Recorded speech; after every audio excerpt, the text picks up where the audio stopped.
Houston Christian Huskies, their first appearance in 10 years out of the Southland. Hat tip to Jack Walker, son of Todd Walker, our colleague. Hello, beautiful people, and welcome to 2025 NCAA Baseball Championship Selection Special. Kansas State. Coach Pete Hughes and company. Remember, they won that Fayetteville Regional last year before falling in the Supers. Nice win over Arkansas back in February. Nearly 100 bombs there in the Big 12 for Kansas State. They will open up against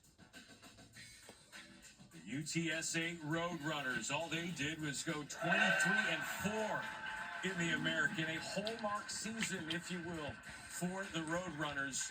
Pretty good regional. Very good regional and a very good season for Texas. Started 19-2 in the SEC, ended up winning the league by 2 games. Pretty complete Texas team. Injuries got them throughout the season, but they get Kate Ballou back, and that is big because this offense could really use it. Dylan Volantis, the SEC freshman of the year, kind of does everything. 12 saves, potentially a starter next year, but anchors a bullpen. He and Max Grubbs has been huge for them this year. He was SEC freshman of the year, was Volantis. All right, that Austin Regional paired up with the Los Angeles Regional and UCLA. John Savage, one of 9 active coaches that have won a national championship. Did it back in 2013. Now in the Big Ten, they will host the Fresno State Bulldogs, national champs all the way back in 2008. Their 36th NCAA tournament appearance, back-to-back as well. Murph Gregg, Mountain West Conference Player of the Year. Arizona State, the Sun Devils are in. Out of the Big 12, head coach Willie Bloomquist. This was certainly a relieving appearance for him. In the 32nd NCAA tournament appearance. They'll take up UC Irvine Anteaters. They've been the class of the Big West all season long. Van Orloff's club tripped up in the tournament. They're going to be a tough out here. This regional feels so wide open. UCLA, one of the best defensive clubs in the country. Their shortstop, Rock Chalowski, 23 home runs, 20 hit by pitch. Not all heroes wear capes, Matty Ice. Thank you very much for all of that great information. Big Ten Player of the Year. Had a bunt for a double in the Big Ten tournament. Of course he did. That's just how good he is. UCLA and Los Angeles Regional paired up with the Austin Regional. Got some more teams to unveil, more watch parties that want to turn into more parties than watch. Coming up, let's go to the Oxford Regional, number 10 overall seed, Ole Miss. Mike Bianco won that national championship back in 2022. Missed the last couple of tournaments. They're back in. SEC champ runner-up will face Racers of Murray State out of the Missouri Valley. Head coach Dan Skirka, congratulations. Missouri Valley Conference tournament champs, their first appearance in 22 years. Some of these kids weren't even born yet. Last time they were in. Congratulations. Moving on down. Western Kentucky Hilltoppers out of Conference USA. 3 walk-off wins in the Conference USA tournament. Their first appearance since 2009.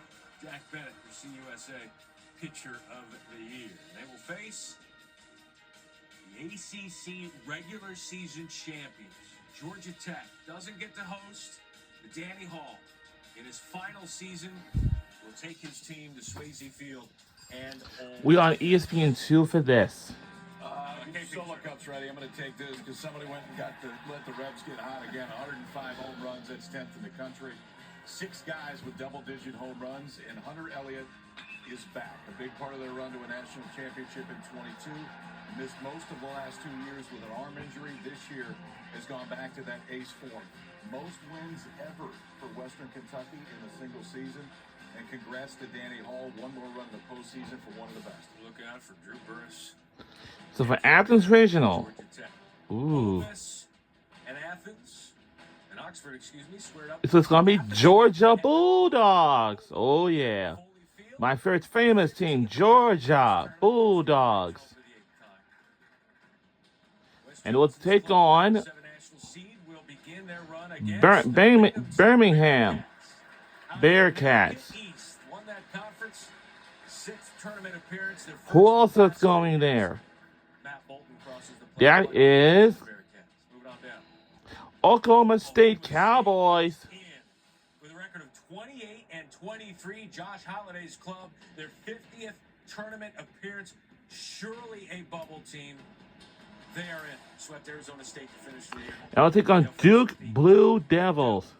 Their 12th appearance in this field and their 7th in the last 9 seasons. Ben Miller, 18 bombs. Tough regional there at Foley. Yeah, a ton of power in that regional. Georgia, one of the best home teams in the country. They are so tough at Foley Field. They led the nation in home runs. Slade Alford has become a really complete hitter. Robbie Burnett has been a rock star as a transfer for them. That's a very deep lineup. Hunter Henry with the double-digit home runs.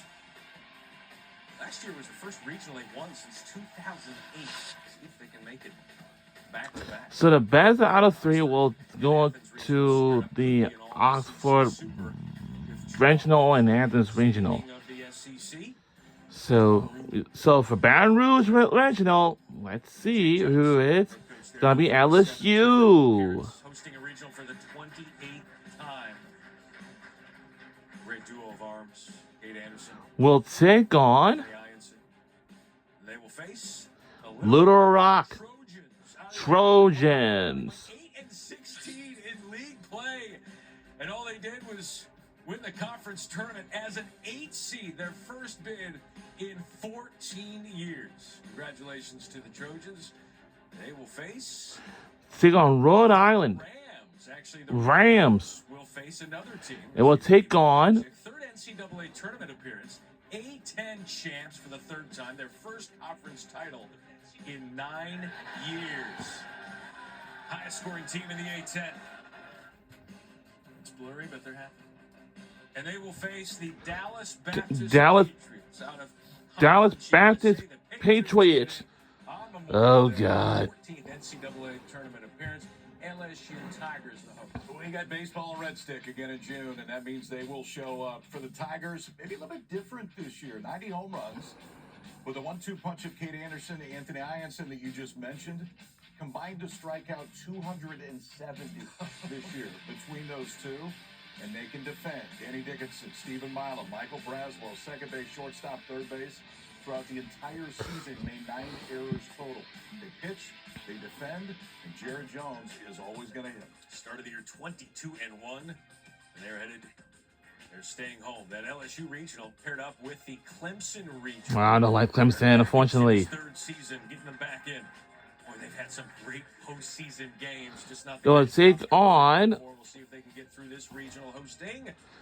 SC Upstate Spartans. Times the charm. 3rd straight year playing in that Big South Championship game. They get their first title. Head coach Kane Sweeney is the older brother of Johnny Sweeney, who has 17 bombs for the team. It'll be a great matchup. Kentucky is in. Well, Kentucky Wildcats. 29-24 for Nick Mingione's team. They are in. Swept Oklahoma. A couple of wins against Tennessee. Led the SEC in stolen bases. Kentucky will face. Oh, this will be West Virginia Mountaineers. Mountaineers. Their 16th appearance. 3 straight seasons in the field for the first time since the 60s, as they're the Big 12 regular season champions. Well, as you mentioned, no one's more battle-tested in the postseason than Clemson. Their offense grinds out at bats. It's one of the best real? offense in the country. And Cam Canarella, their center fielder, is just a different human when the postseason happens. Unbelievable what he's pulled off in the last 2 NCAA tournaments. Lost in the Super to Florida last year at home. Lost to Tennessee in the regional a couple of years ago, toe-to-toe with those SEC clubs. There's one of them in this field or in this regional. The Clemson certainly going to be the favorite there. 44 wins on the season. And that Clemson regional winner will take on the Baton Rouge region. All right. One more part of the bracket. A couple more regions. All right. Knoxville Regional, Tennessee. Didn't win a ton of series the last couple of months either, but they are in. National champs will face And take on Miami of Ohio Redhawks. Won the MAC championship. First time in 20 years. The 3rd bid in this field this century for the Redhawks. Congratulations to head coach Brian Smiley. We'll take on Cincinnati Bearcats. The Cincinnati Bearcats. Ooh, they like to swipe some bases. They're going to look to do that in Knoxville. 7th tournament appearance. Carrington Cross, Big 12 Player of the Year. They will face Wake Forest Demon Deacons. And the Deeks, their 17th tournament appearance. Matt Scannell, great addition. Kate Lewis, Great Look, we're on addition. ESPN too. For the Deeks. That's going to be a fun one there on Rocky. Yeah, I love the way this whole regional sets up. You look at Tennessee, and people forget they lost 5 guys off the national championship club that hit at least 20 home runs in their entire starting rotation. Yet now they find themselves back, hosting a regional following year. Yes, maybe not as dominant within the league as we thought, but still dangerous at home. As is Wake in that ballpark, it'll play just like it does at home. Ball will be flying. One more regional. We head to Arkansas. Now, Arkansas, hasn't won a national title and yet. we're now in the Only a matter of Fayette time. More than 900 Regional. wins. They're hosting a regional for the 12th time. And it will take on His brother, North Dakota State. Cuillo, excuse me, I'll do that next time. Taking on North Dakota State. Bison! Oh, God. Bison is kind of a little silly name, you know. Nolan Johnson, Summit League Pitcher of the Year.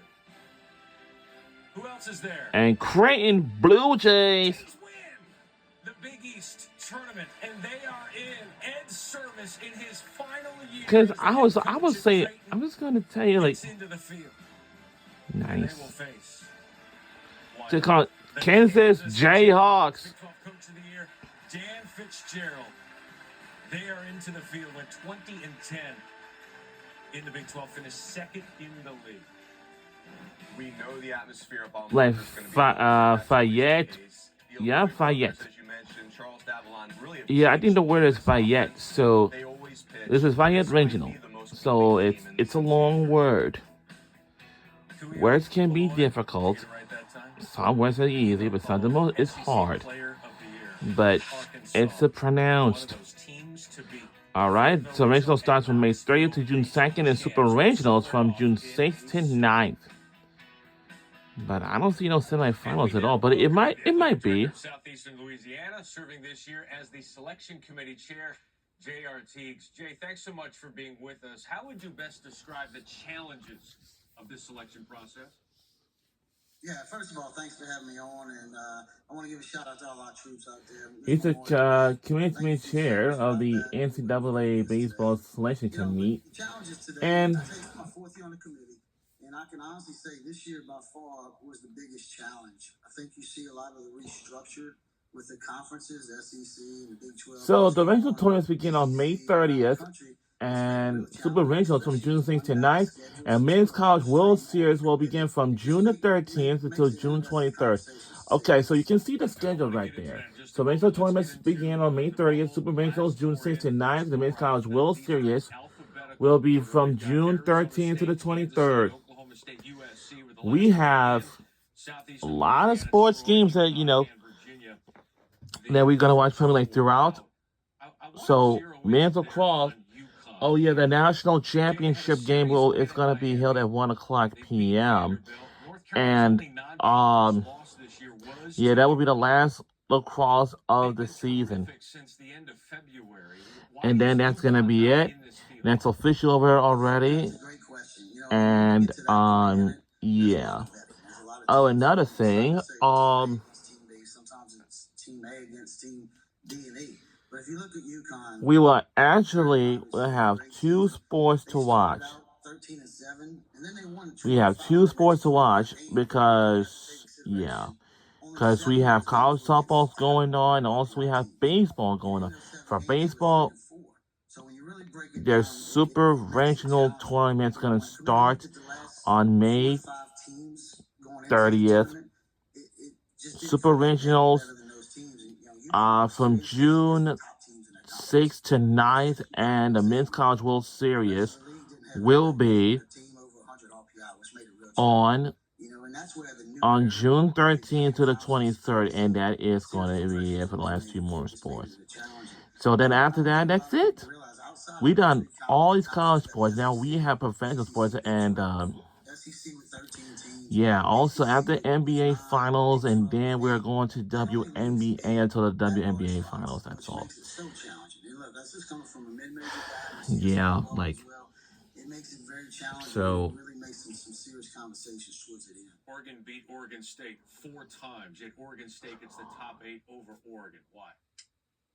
Yeah, when you start looking at this top 8, it's not necessarily like I said, Team A versus Team B. Sometimes it's Team A versus Team C and D, and that's what it gets down to. Because there was some really good teams where we were talking about, whether you're talking about Coastal, whether you're talking about Oregon State, or Southern Miss. There was some Tennessee. There was some really good teams. You look at what Ole Miss did late in the year. They made their case stronger and stronger each and every day of what they did late in the year, what they did in the SEC tournament. And they positioned themselves into that conversation. So it wasn't necessarily Oregon versus Oregon State. It may have been Oregon State against the other 4 or 5, and weighing all those options, we felt that was what was best in getting them in the top 8. Jay, thanks for the time and the transparency. We do appreciate it. Thank y'all very much. Appreciate the coverage. Yeah, the only thing for sure about these college sports, that's what EA Sports needs to do. They need to make college sports, like the NIL, money, all that stuff, and for those players who's going to be optioned in the game, just like college football, because guess what? How much is now going to be paid for them? $1,500. Like $1,500 is like $1,500. Like that can be He's also the former head baseball the biggest money budget for the players that who's going to you'd be hard pressed to find anybody who does better than he. They've had some good seasons with him as the head coach. Absolutely. Being left out. No question. I thought this committee did an excellent job, but Virginia. No question about that, honestly. Now, makes me feel like a field of 68 is what needs to happen in the future, because those are really good teams that won't get to be in the NCAA. I've heard about you guys. Yeah, some of those watch parties maybe turning a little solemn after not hearing their name, but maybe I would. Maybe I do. You heard Coach with those answers. The road to Omaha does run through the SEC, including the home of the conference champs. We'll chat with Tim Corbin has his team primed for another run at a national championship. So yeah.